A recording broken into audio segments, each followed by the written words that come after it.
Dia, boa tarde ou boa noite para você que é do canal do professor Regis Oliver. Que história é essa? Estamos aqui para mais uma gravação aí falando sobre aprovação ou reprovação em 2022. São muitas perguntas, né? Eu quero até fazer uma live aí um dia para conversar com vocês um pouquinho sobre esse tema. Tá, mas tem muita pergunta aí falando sobre prova, se o aluno deve ser reprovado, se deve ter uma prova, se essa prova pode reprovar, né? Gente, hoje em dia, para falar em prova, em avaliações, são várias avaliações, tá? Antigamente, quando se falava em prova, a gente já pensava naquela prova escrita, né? Você tinha a prova de teste, que é a objetiva, e nós tínhamos a prova subjetiva, onde o aluno tinha que responder as questões. Hoje em dia, gente, são várias ferramentas de avaliação, tá? Então, quando falamos em avaliações, nós temos a avaliação formativa, diagnóstica, comparativa, somativa e conceitual. Tá, quando a gente fala nessas avaliações, está mais voltado para os professores, né? Em como avaliar os seus alunos, né? Eu teria que criar um vídeo enorme aqui para falar de cada uma delas. Mas hoje nós temos a avaliação conceitual, tá? Vou falar um pouquinho mais sobre a conceitual. Hoje, quando você tem aula de projeto de vida, itinerário, né? Geralmente as notas não aparecem muito ali de 1 a 10. O itinerário acho que ainda aparece, mas ele também tem uma ideia de uma avaliação conceitual. Tá? Então quando você vê aquele rostinho feliz, né, que a gente fala engajamento total, o que seria o engajamento total? É um aluno que fez tudo. Tá? Ele não simplesmente só foi bem na prova, tá? Mas ele é um aluno participativo, realiza as atividades, as avaliações, realiza as pesquisas dentro da própria sala de aula.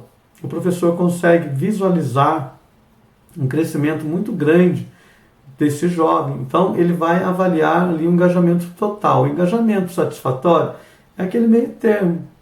E nós temos aquele engajamento, o EP, né, que é o engajamento parcial, que seria aquele jovem que não se engajou muito. Mas não é uma nota vermelha. Quando a gente para ali para pensar, ele está com o rostinho triste, mas não é uma nota vermelha. Porque, gente, vamos pensar, quando a gente fala assim, não deve ter uma prova, a gente tem que pensar muito bem nisso.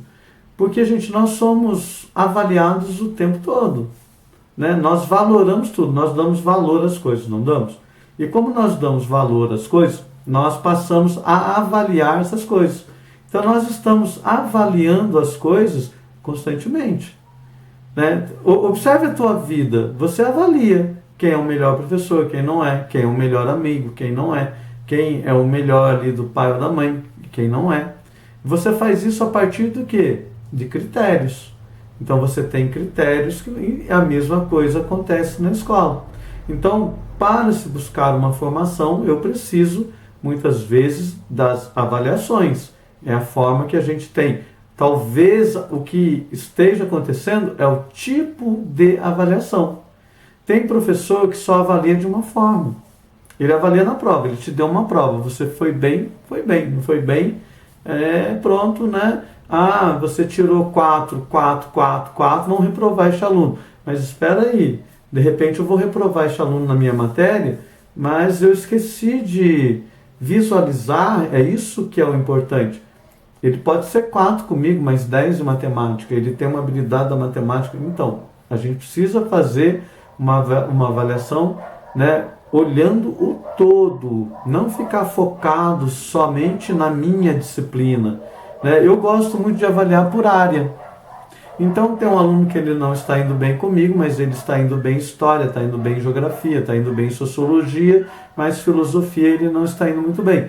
Então eu tento entender o porquê, né? Porque se na área de humanas há essa discrepância, eu vou tentar entender. Pode ser que eu não esteja atingindo esse aluno.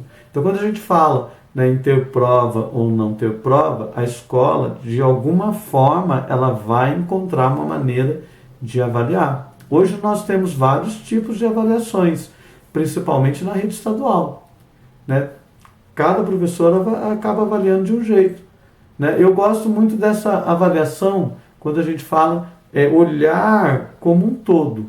né? O olhar como um todo, uma formação que vinha lá da Grécia Antiga, da paideia grega, né? Que a ideia era construir um cidadão como um todo, tá? Você não focava só nas habilidades da matemática, da física, da química, da filosofia, da história, porque nós temos outras habilidades, as habilidades artísticas, né? Nós temos as habilidades de uma pessoa que ela quer mais na área aí do esporte, né? Quantos profissionais na área do esporte maravilhosos nós temos, tá? Então, quando se fala em avaliação, a gente tem que pensar bem qual o tipo de avaliação, porque avaliado nós vamos ser, tá? Eu estou sendo avaliado aqui por você, eu tenho certeza que quando você está observando meu vídeo, de repente você vai falar, nossa, melhorou o vídeo desse professor. Por quê? Porque você avaliou a partir de um critério. Talvez o problema esteja no critério.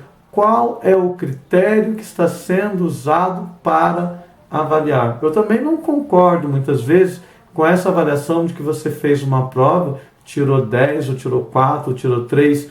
Eu não sei. O momento da prova, gente, ele é muito particular. Eu vejo pessoas que estão super preparadas para o Enem e não conseguem fazer uma prova do Enem. Tá bom? Espero que você tenha gostado. Continue perguntando. Você vai assistir esse vídeo. Se ficou alguma dúvida, pergunta que eu respondo. Se eu não responder para você ali nos comentários, eu venho aqui no vídeo e respondo para você no próprio vídeo. Tá bom? Espero que você tenha gostado. Até a próxima, aqui no canal do professor Regis Oliver. Que história é essa?